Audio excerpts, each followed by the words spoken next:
Hey everybody, welcome to Dan Records an Hour of the Wolf review. Big news this week. Last week's review, last week's episode, actually got comments on the Hour of the Wolf page over at Facebook. Some friends and family, granted, but other people as well. And what was interesting about that is, if you remember, last week's review was about the movie Yesterday, about a musician who wakes up in a world where it seems the Beatles never existed. And the responses to the film were all universally, "I love this movie," which was interesting. Dan Kimmel, a colleague of mine, actually put it on his top 10 list for 2019, which I wouldn't have done, but I think it's fair. It certainly can merit that if that's where you stand. I don't particularly think it's wrong that it made it to his list.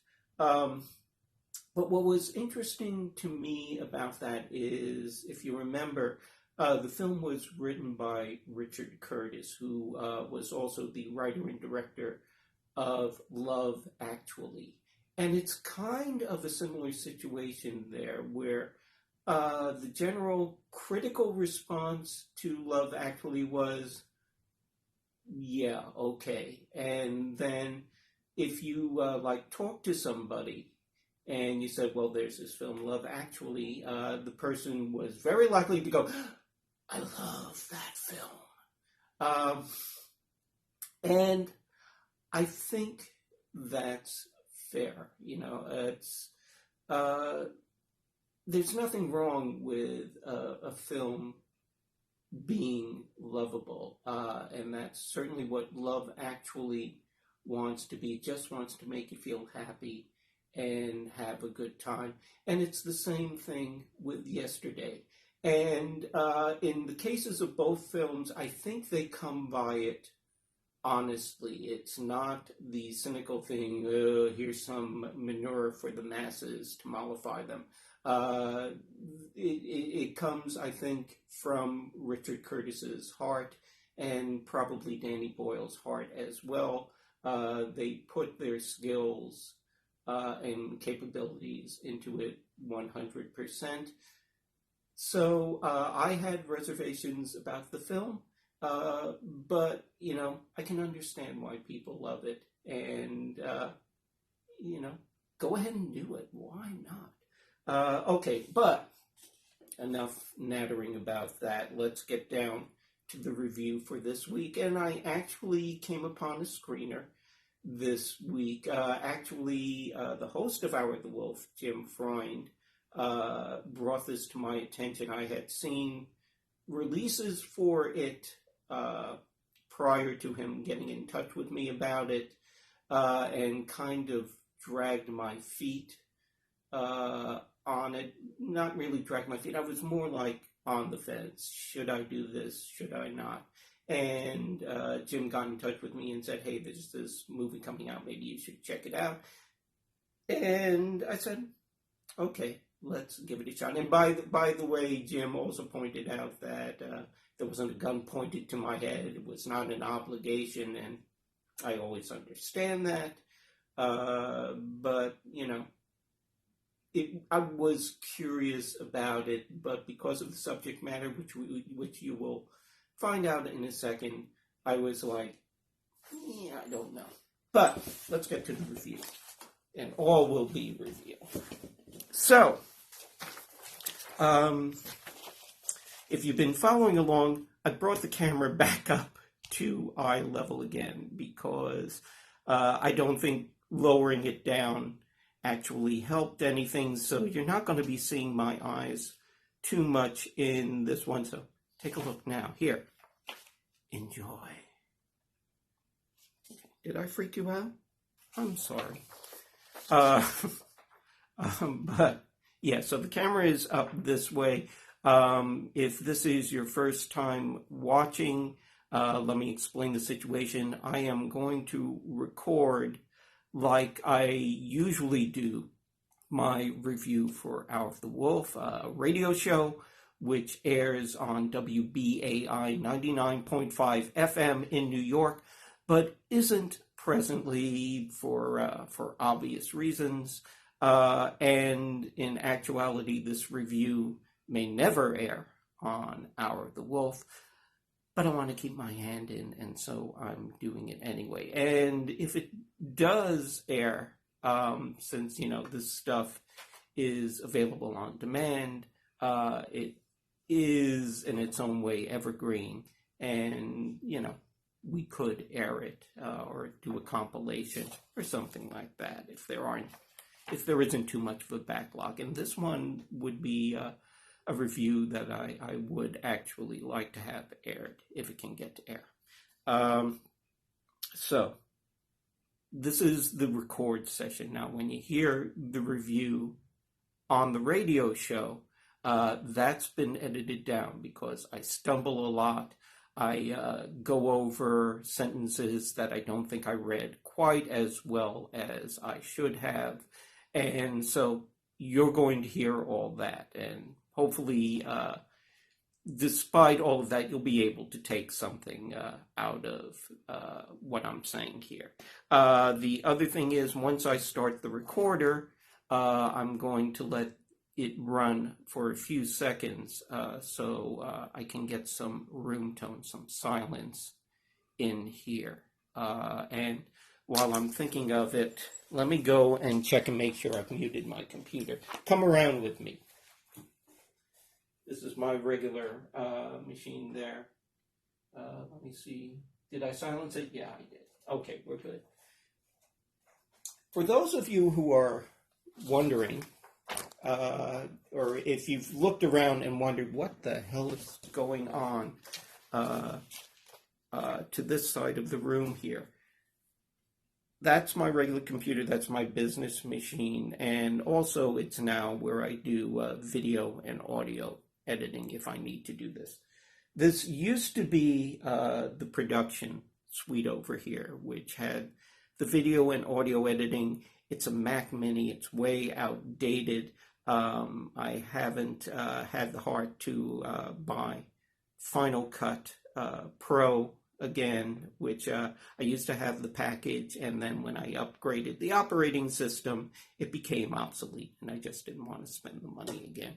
Over here is the hookup to my cable system, as well as YouTube, and there's just some YouTube stuff running right now. I hope that helped.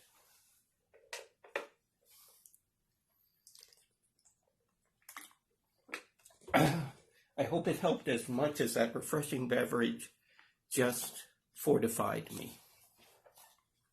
Okay, so we're going to start out now.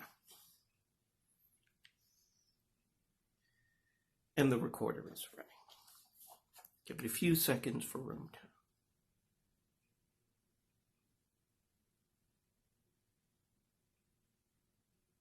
And here we go.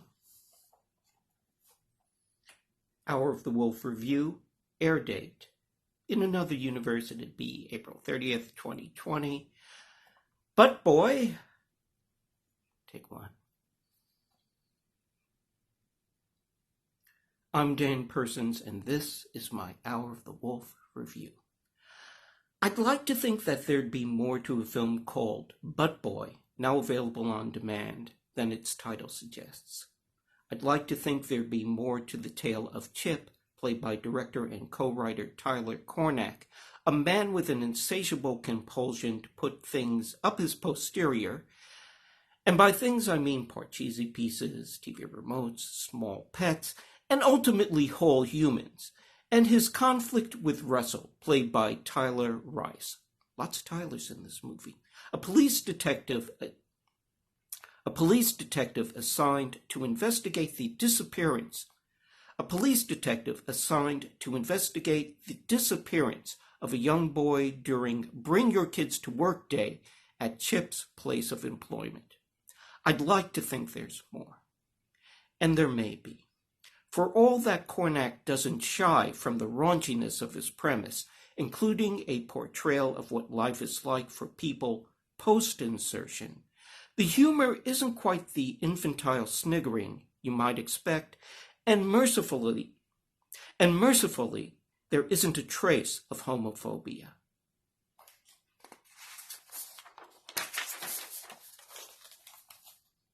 And mercifully, there isn't a trace of homophobia.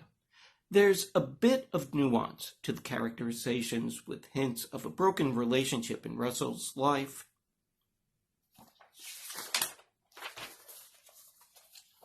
Without a trace of homophobia.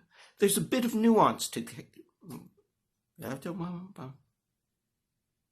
Without a trace of homophobia. There's a bit of nuance to the characterizations with hints of a broken relationship in Russell's life, and he and Chip both encountering each other at an AA meeting, although clearly it isn't booze that Chip is trying to kick. But if there's some sort of deeper theme to Butt Boy, something to be said about a compulsion to fill a void that can't quite be described, Cornack seems loath to explore it fully. That goes down as well to his fairly deadened performance as Chip, a man numbed to his constrained middle-class life with an indifferent a man numbed to his constrained middle-class life with an indifferent wife and a bored kid who only comes alive when things are going in through the outdoor, if you catch my drift. That may be an apt portrayal, but it's also juiceless. It doesn't give me enough to understand this. It doesn't give me enough to understand this man. It doesn't give me enough to understand this man. Maybe. It doesn't give me enough to understand this man, maybe even to empathize. But maybe really that isn't the goal here. Maybe it's just to toy around with the idea, build a weird little noir whodunit around the concept, and delve into a taboo desire that I suspect more of us entertain than are willing to admit. I drag my feet in checking Butt Boy out, fearing it to be just another example of lowest common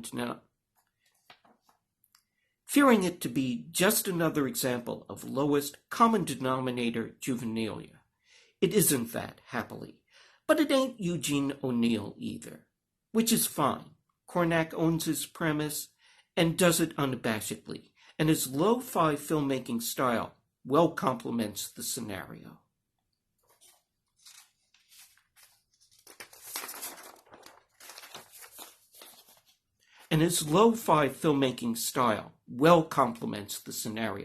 That the film doesn't stir something more profound is, I think, a bit of a disappointment. Nasty and deep would be a mind-blowing combination. Forgive the double entendre.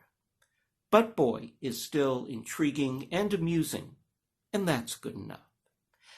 And just to pursue a theme, I not only watched Butt Boy, but I also watched HELLBOY, the latest attempt at bringing Mike Mignola's comic to film from last year and available now on demand. And I was hoping that I'd get from it the same experience I got from The Happy Time Murders. Not necessarily a good film, but not as horrible as was advertised. Well, sorry, no luck here. It's pretty dreadful, with an incoherent plot, ugly, unconvincing CG effects, and too many of them, and some bad casting in putting David Harbour in the lead, who tries mightily but can't pull off the surly, sardonic demon with the same aplomb that Ron Perlman brought to the role. There is a clearly... It is clearly, but that's not the word I wanted to use. There is a cleverly conceived and executed moment when HELLBOY encounters Baba Yaga in her chicken-legged hut, which here is more a chicken-legged mansion, that indicates what this film could have been. It's especially disappointing for a film directed by Neil Marshall, who gave us the truly terrifying and truly great The Descent. This also has the most brusquely brushed-off setup for a sequel I've ever seen. But I guess by that point, everybody knew it was a lost cause, which it is.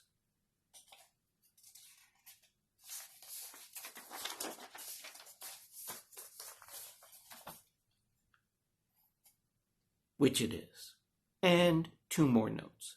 One is that you should, of course, check out my YouTube series, Historama 3D, either on VR through YouTube VR or using red cyan anaglyph glasses through regular old YouTube. Most recent episode features the fun and sexy Hammer knockoff, Lady Frankenstein, and there's lots more to check out. Just search for Historama 3D. But also, now that we're getting our various stimulus, hello.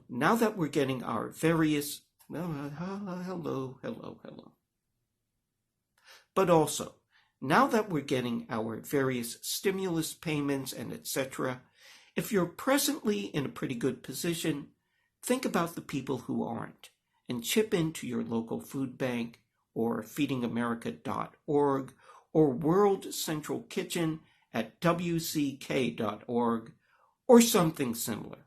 We're all in this together, even if we are keeping apart. Let's look out for each other. For Hour of the Wolf, I'm Dan Persons. That one was pretty smooth. And I'm shutting off the recorder. The last few times I've done this, I've neglected to shut off the recorder, and so I've gotten 15 or 20 minutes extra of me checking out the recording and making sure everything is okay, which doesn't really matter since I haven't really been, I've been recording them. This has gone down onto the chip, but I haven't been bothering to edit them yet because there's nowhere to send them to yet. Jim, get the show back on the air. I know. You're trying to get the show back on the air. But I hope it comes back soon so that we can get back to life as normal. Meantime, yes, I am very serious. If you can spare a few bucks, give somewhere for the people who really need it. There are people going through really harder times than some of us are, and they need your help. But that is it for this week. Stay safe, be well. I'll see you next week.